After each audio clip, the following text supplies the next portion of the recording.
क्या America Iran युद्ध विराम खत्म हो चुका है? क्या दुनिया परमाणु युद्ध की तरफ बढ़ रही है? नमस्कार, मैं हूं सौरभ शुक्ला और आप देख रहे हैं न्यूज़ 18। क्या अमेरिका और ईरान के बीच हुआ युद्ध विराम अब सिर्फ कागजों तक सीमित रह गया है?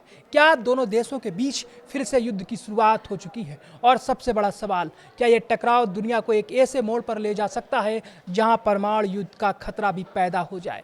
आज इस वीडियो में हम आपको बताएंगे कि आखिर अमेरिका और ईरान के बीच तनाव क्यों खत्म नहीं हो रहा है, दोनों देशों की असली ताकत क्या है और आने वाले समय में दुनिया के सामने सबसे बड़ा खतरा क्या हो सकता है। देखिए, किसी भी युद्ध में सिर्फ हथियार ही जीत तय नहीं करते। कई बार इरादे और राजनीतिक इच्छा शक्ति भी उतनी ही बड़ी भूमिका निभाते हैं। यही वजह है कि अमेरिका और ईरान की लड़ाई बाकी युद्धों से बिल्कुल अलग मानी जा रही है। एक तरफ अमेरिका है जिसके पास दुनिया की सबसे ताकतवर सेना, आधुनिक हथियार और जबरदस्त सैन्य क्षमता है, लेकिन दूसरी तरफ ईरान है जिसकी सबसे बड़ी ताकत उसके हथियार नहीं बल्कि उसका राजनीतिक संकल्प माना जा रहा है। यानी ईरानी सरकार किसी भी कीमत पर पीछे हटने को तैयार नहीं है।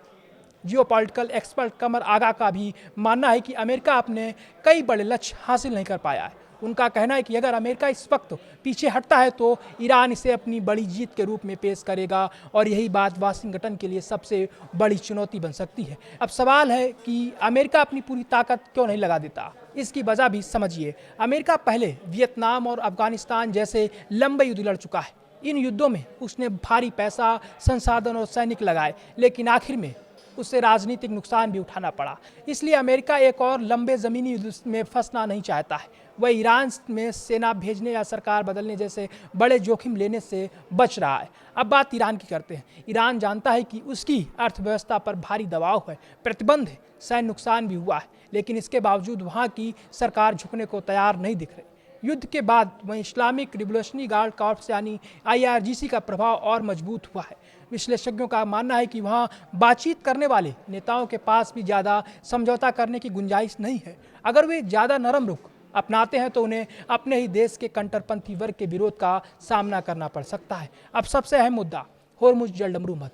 इससे दुनिया की सबसे महत्वपूर्ण समुद्री तेल सप्लाई लाइन माना जाता है। दुनिया के बड़े हिस्से का कच्चा तेल इसी रास्ते से होकर गुजरता है। अगर यहाँ तनाव बढ़ता है या तेल और गैस के ठिकानों पर बड़े हमले होते हैं तो इसका असर सिर्फ मध्य पूर्व तक सीमित नहीं रहेगा। तेल की कीमतें तेजी से बढ़ सकती हैं, दुनिया भर में महंगाई बढ़ सकती है और वैश्विक अर्थव्यवस्था पर भी इसका असर पड़ेगा।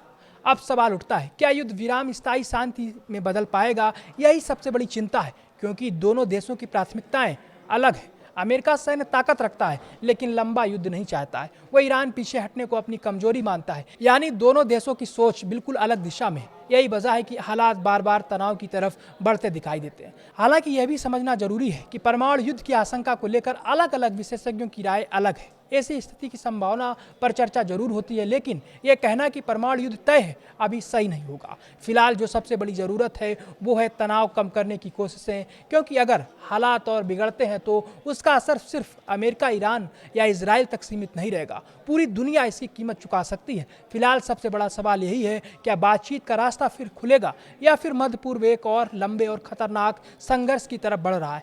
आपकी क्या राय?